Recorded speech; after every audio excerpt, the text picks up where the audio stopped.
Okay. Can you say and spell your first and last name for the tape? My first name is Robin, Robyn, Harbison, Harbison.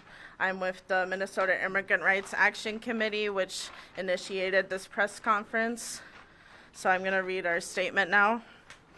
As community members and grassroots immigrant rights organizations, we want to stress the importance of making Minneapolis a true sanctuary city, a city where our mayor doesn't lie to us and gaslight us, a city where our cops don't repress us in defense of heavily armed federal agents, a city where immigrants feel safe.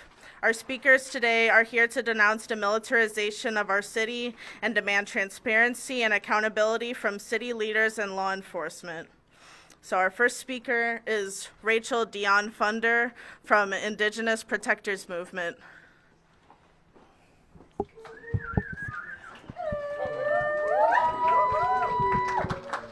Is it also possible that you say and spell your first and last name for the tape so we all know who you are? Rachel, Rachel, Dion, Dionne, Thunder, Thunder.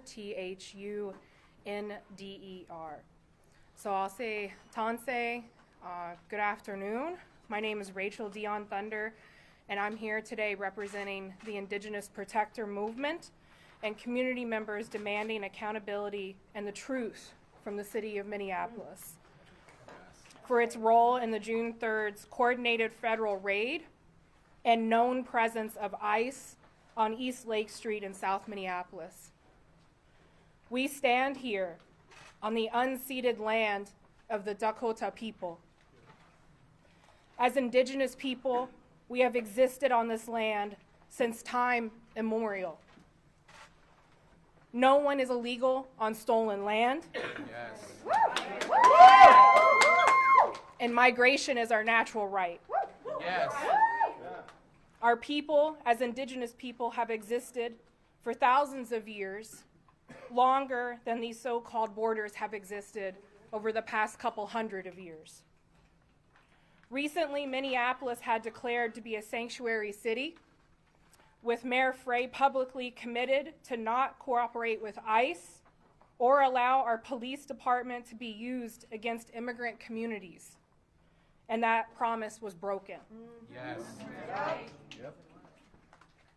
Thus, we are calling for the following. 1, a full public investigation into the role of the Minneapolis Police Department and Hennepin County in June 3rd's operation, including the release of any communications or agreements with federal agencies. 2, an immediate city resolution reaffirming Minneapolis' status as a sanctuary city with strict enforcement on non-cooperation policies across all departments. Yes. 3, a public apology and direct engagement with the affected community members and businesses. 4, an end to the Minneapolis Police Department's participation in any joint task forces or operations involving ICE or IHS. Yes.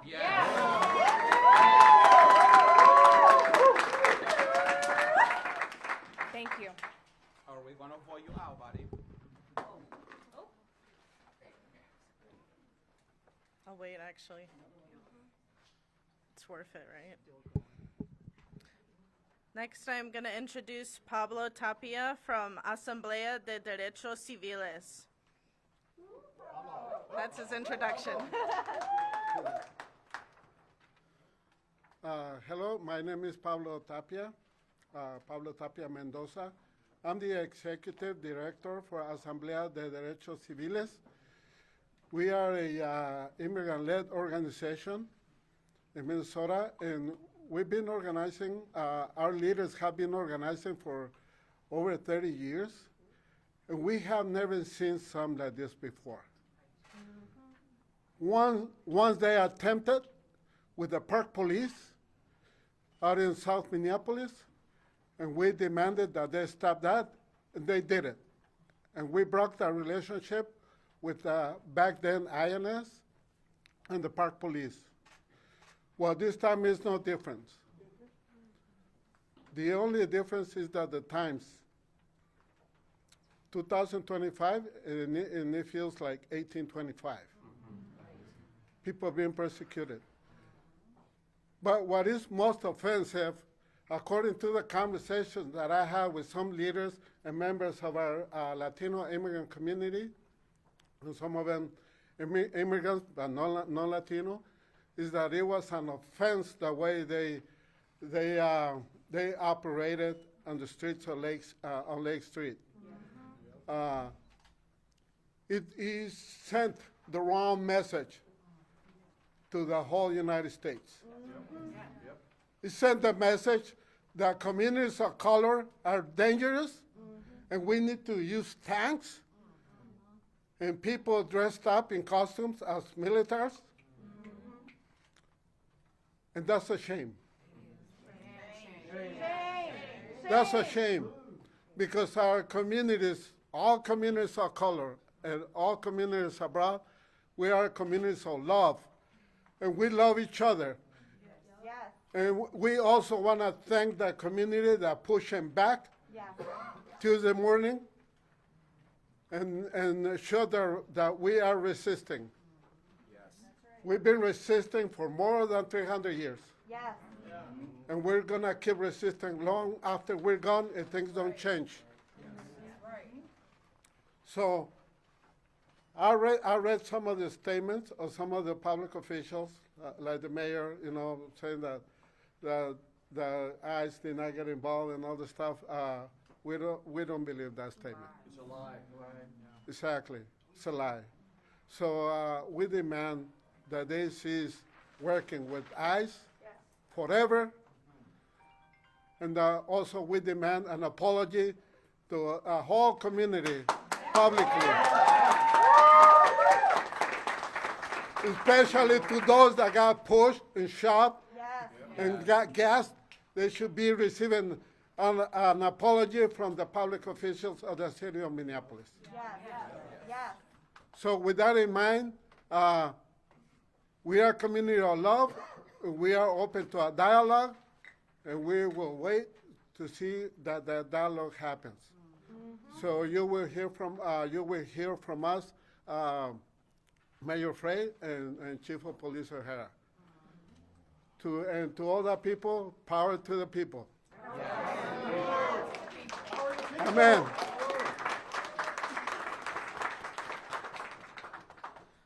Our last speaker is Vash, who is also representing the Minnesota Immigrant Rights Action Committee. Give them a big hand.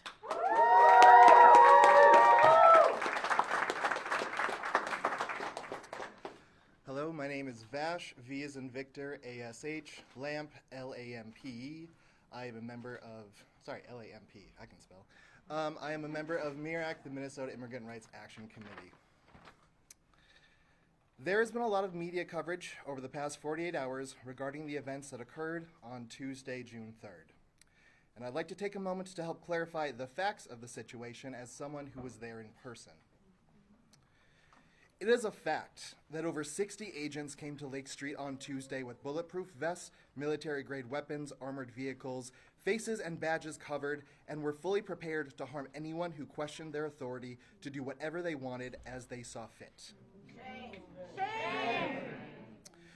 It is a fact that ICE was not only present at the location, but was supported in several instances by the Minneapolis police well before any serious escalation occurred.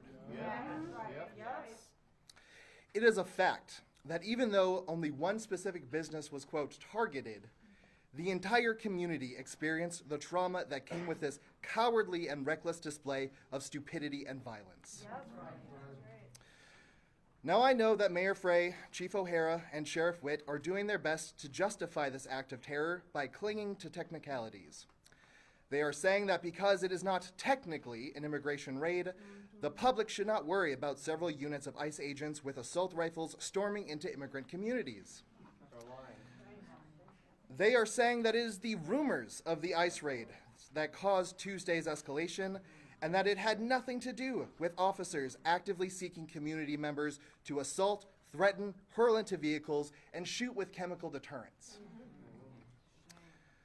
As shared by the Hennepin County Attorney Mary Moriarty, an ICE spokesperson confirmed their agents were on the ground and assisted by MPD during Tuesday's events. And yet, Frey, O'Hara, and Witt continue to deny these well-documented facts in the hopes of avoiding any further negative and embarrassing publicity that highlights their wild incompetence and lack of a transparency with our community. And that's really a point I want to drive home. We saw ICE. We had pictures, we had videos, we have eyewitnesses. ICE came out and confirmed their presence. DHS openly discussed their operation on Tuesday under the new Homeland Security Task Force, which includes ICE and local law enforcement. However, even when faced with these sources of factual information, our mayor and law enforcement leaders continue to lie to the public and are calling their attack on our people nothing more than poor communication. They're liars. As immigrants are targeted across the country and across the Twin Cities, we cannot afford leadership failures who pretend that these attacks on our communities are unrelated to Trump's push for heightened immigration enforcement. As Trump deputizes every agency for ICE enforcement, we cannot afford a mayor who prioritizes photo ops over actually leading our city.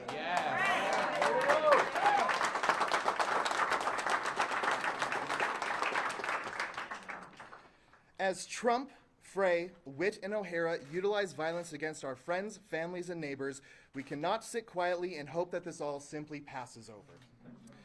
These four individuals who routinely utilize the lie of maintaining safety to justify waging these attacks, brutalizing marginalized communities, will continue to test the limits of what they can get away with until they are stopped. Because we are clearly not on the same page, our community wants to send a transparent and direct message to O'Hara, Witt, Frey, and Trump, four individuals who all seem to think that terrorizing citizens and non-citizens alike needs to become the average Tuesday. When Frey, Witt, and O'Hara carry out Trump's agenda, even if they call it a different name, we, this community, will respond. When ICE is in our neighborhoods, for whatever reason, we will respond. When immigrants are threatened with guns and semi-tanks in our streets, we will respond. When Frey, O'Hara, and Witt violate and threaten our sanctuary city policies to subtly appease Trump, we will respond.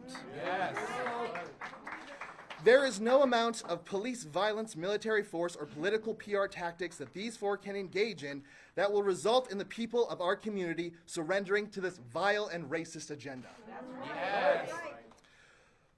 While I wish this lesson would have been taken to heart in 2020, unfortunately, some people just refuse to learn.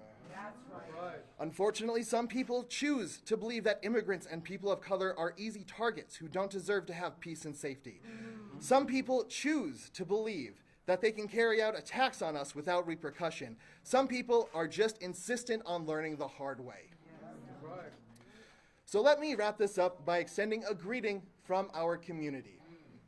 To all oppressive forces from the various acronym agencies, including our own suburbanite MPD, welcome to Minneapolis.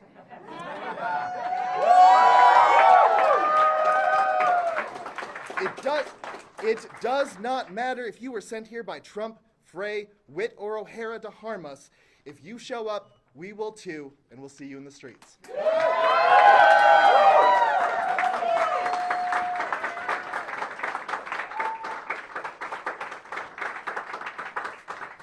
We're going to open it up now to questions. I don't know how many minutes we have for that, but I'm going to do one question in Spanish. yeah. ¿Sabemos por qué el gobernador Tim Walz no se ha pronunciado sobre el caso? Do we know why Tim Walz, they don't respond, nothing yet? No, we don't know why. I think he's distracted with scheduling the special session, trying to get that happening as soon as possible, while that budget includes major cuts to Minnesota Care, which helps undocumented Minnesotans access affordable health care. Or maybe it's part of the problem. Can I ask a there. Mr. Shanks, can I ask you a question? Sure. I see today, to the microphone, please, that you voted to conduct a review. Can you talk about what you voted to do and Yes. if people don't know here what happened? For sure. So today in the Minneapolis City Council, we brought forward a motion that was authored by me, Council Vice President Chuck Tye, Councilmember Chowdhury, Councilmember Wansley, and Councilmember Osman for an after-action review over the city's response that occurred. It's an independent after-action review on the city's response that occurred on Lake in Bloomington on June 3rd.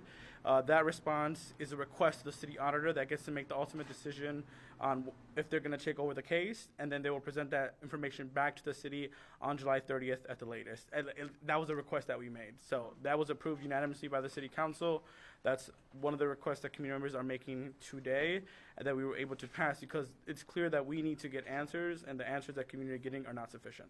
And when we know, when might this start, when we know, you said, when might it be done?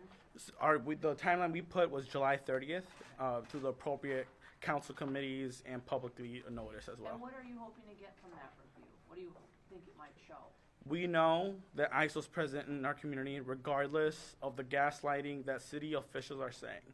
We need to know why there was ICE in our community and why our police department was assisting with crowd control, handing out yellow tape, putting yellow tape to barricade our community away, and assisting officials from the Homeland Security, from ICE, from all these officials in the federal government. We need answers to that, and our community isn't getting those answers. If I may add. Sure, please. I think an answer we've heard from our police department is that our police department showed up with the primary goal of protecting residents that were at that site. You're hearing laughter because it's laughable what they actually did.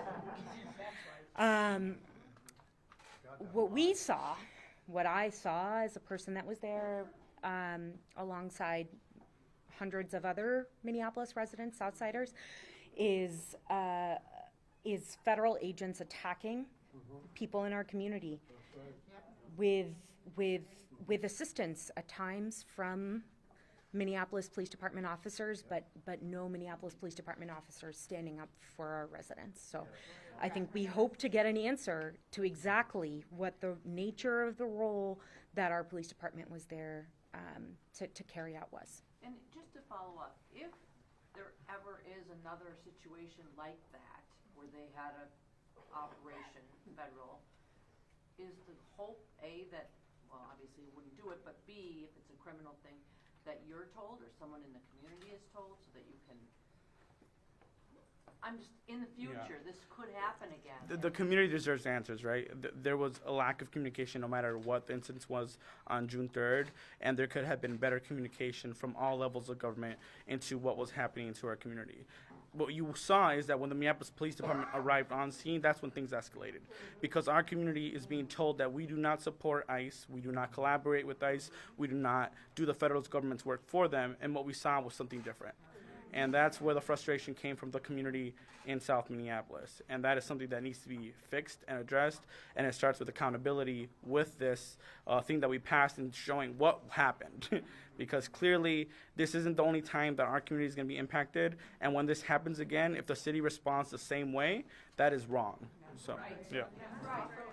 Our community, Latinos in the U.S., were the 5th largest economy in the world, and that counts. And this government, Latinos in the U.S. were the 5th largest economy in the world, and we're talking U.S. as if we were a country. This was a study made by Columbia University. So U.S. Latinos make more money than all South America, and this government is afraid of our power, and we have power. So let's stand up for our rights.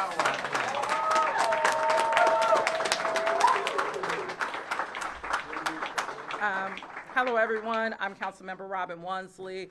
I also want to share, in addition to the after action, and I highlighted this earlier today, residents have long been asking what ways are we ensuring that our separation ordinance is being complied with by the Minneapolis police, because there is documentation that rank and file leadership within the Minneapolis Police Department has aligned themselves with the Trump administration. So with that, we brought forward, Councilmember Chavez and I, a legislative directive that asks the Frey administration to come forward with a presentation and highlight how are they acting in compliance and implementing our separation ordinance. That is going to be on June 23rd at 1:30 at the Administration and Enterprise Oversight Committee. This is an opportunity also for residents to send questions to council members that we can also bring forward.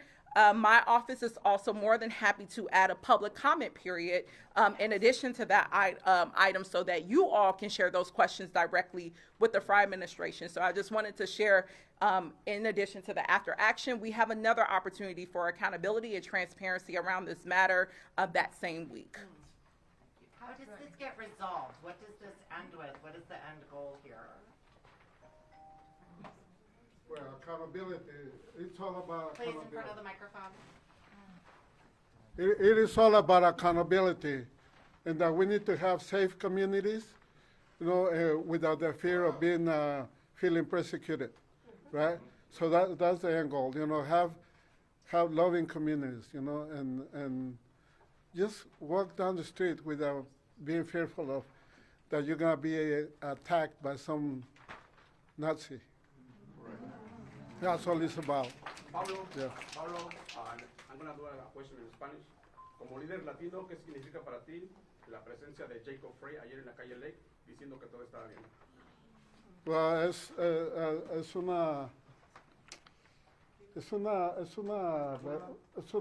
una burla, sí, es una burla, no sé, es algo que no debería haberse parado ahí para decir eso, más bien se hubiera parado ahí para disculparse. So what he said is that, ¿me lo puedes decir en inglés para que entiendan? The question is, for you as Latino leader, what is the significance of Jacob Frey on Lake Street yesterday? So I said that was a joke. Instead, what he should be doing over there on Lake Street yesterday, it was apologizing to our community. Yes. And admitting responsibility, and try to find ways to begin a truthful dialogue and solve this matter. But apologies, I heard those from politicians for the past 30 years, over and over and over again. Yeah. It's been reported that from Sheriff Witt that Minneapolis was not part of this. Minneapolis police were not initially. That's a lie. Yes. That's a lie. Is that, and should they be informed of any kind of actions in the city, or how are you going to address that? Councilmember Oreen Chowdhury. That is one of the things we want to get straight answers from the after action review that'll be independent, and that's a question that we plan on asking at the AEO committee on June 23rd. What information did you receive prior to this operation? Who was called that brought you to the site? Why did you think it was appropriate to start engaging in quartering off the area and talking to officials from federal agencies on the ground? Those answers seem unclear, and that's why we need an independent evaluator, not people from within the administration or the city council making assumptions and alleging things, and that's why our city auditor is squarely a part of this. And if they find out that the police, Minneapolis as an entity, was not involved in the communications until post action, what would the city be able to do about keeping the Minneapolis police in the loop of any kind of actions like this in the future? Yeah. Say that again? Strengthen our. Oh, yes. One of the things that is on our list to work on as council members is to figure out ways in which we can strengthen our separation ordinance. One of the questions that is not answered that MPD is alleging is that they did not violate our separation ordinance, and we want that independent evaluator to come in and tell us what happened, because if there was a violation of the separation ordinance, or even the perception of the violation of the separation ordinance, that puts our communities and our immigrant community members in harm's way. Fire O'Hara, vote out Frey. I like Frey. Last question. When people of color are under attack, what will we do? Stand up, fight back! When people of color are under attack, what will we do? Stand up, fight back! When immigrants are under attack, what will we do? Stand up, fight back! What will we do? Stand up, fight back! What will we do? Stand up, fight back! Whose streets? Our streets! Whose streets? Our streets! Whose streets? Our streets! Thank you for coming, and we see you on the streets, everybody.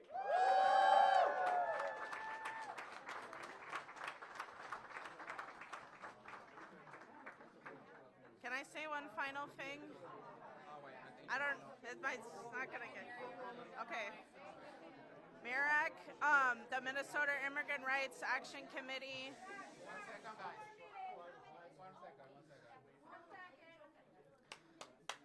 The Minnesota Immigrant Rights Action Committee, along with Twin Cities Coalition for Justice, Wrongfully Incarcerated and Oversentenced Families Council, and a host of other organizations in the city have been campaigning for a Civilian Police Accountability Commission for years, and we are continuing to collect signatures until we are able to submit it and have it be on the ballot next year.